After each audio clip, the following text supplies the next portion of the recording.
Babysitters, what was your, okay, that's the last time I babysit for this family moment. One mom lied to me and almost destroyed my life. I was asked to babysit for a friend's aunt. I was told that I would be looking after a 7-year-old and a 5-year-old, and they were calm, easy kids. I said, sure, no problem. Famous last words. I get there, and mom just hustles out the door, yelling at me over her shoulder that she would be back in 5 hours. Now, here comes the crazy part. Remember how I mentioned I was told there were 2 children? It turns out that there are more than 2 children. In fact, there were 5 times as many children. Yes, you heard right.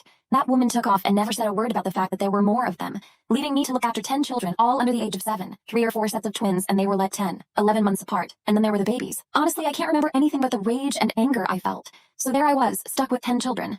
I tried calling the mother, but she kept sending me to voicemail. I was so angry, I was ready to call children's services. The children were all around screaming for whatever reasons, so I said, screw it, I'm in it to win it. I want to make them something to eat.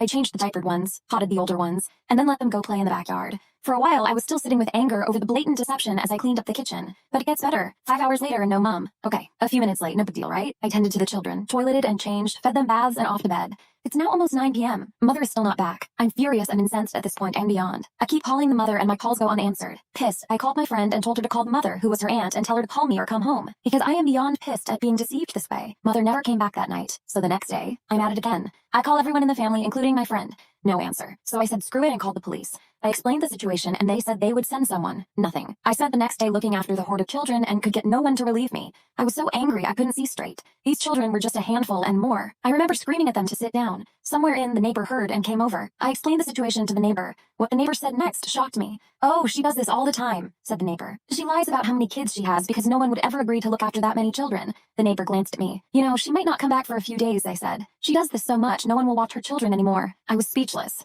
I ended up stuck with these children for nearly 5 days. I called the police and child services and made it clear that either they send someone to deal with the situation or I was leaving and the children were on their own. Obviously, I was bluffing, but I was sick and tired of being there with them. So after nearly 5 days, a cop finally drags their ass over and makes an appearance. There was this lady with them and they came in to talk to me. In the meantime, I was still tending to children. It wasn't until the children were being loaded into a van that their mother finally decided to make an appearance. She saw the cop cruiser in the van and literally freaked out, screaming at them to stop. They ignored her and kept loading the children into the van. I stormed over to where the mother was, pissed and ready to punch her. What is wrong with you? I shouted at her. I've been stuck here with your children for 5 days when you said you would be back in 5 hours. And you will be paying me every single dime I'm entitled to for sticking with me with 10 kids for this long. You didn't say one word about the other children. You ignored my calls for nearly 5 days and just disappeared. I'm not paying you shit, the mother screamed at me. You called the cops to take my children. No, I called because you abandoned them, I shouted back. Just then, a black car pulled into the driveway where we were arguing. It was the husband who had been out of town on a business trip. He came over to ask what was going on, and I told him the look on his face was not good. He pulled his wife into the house.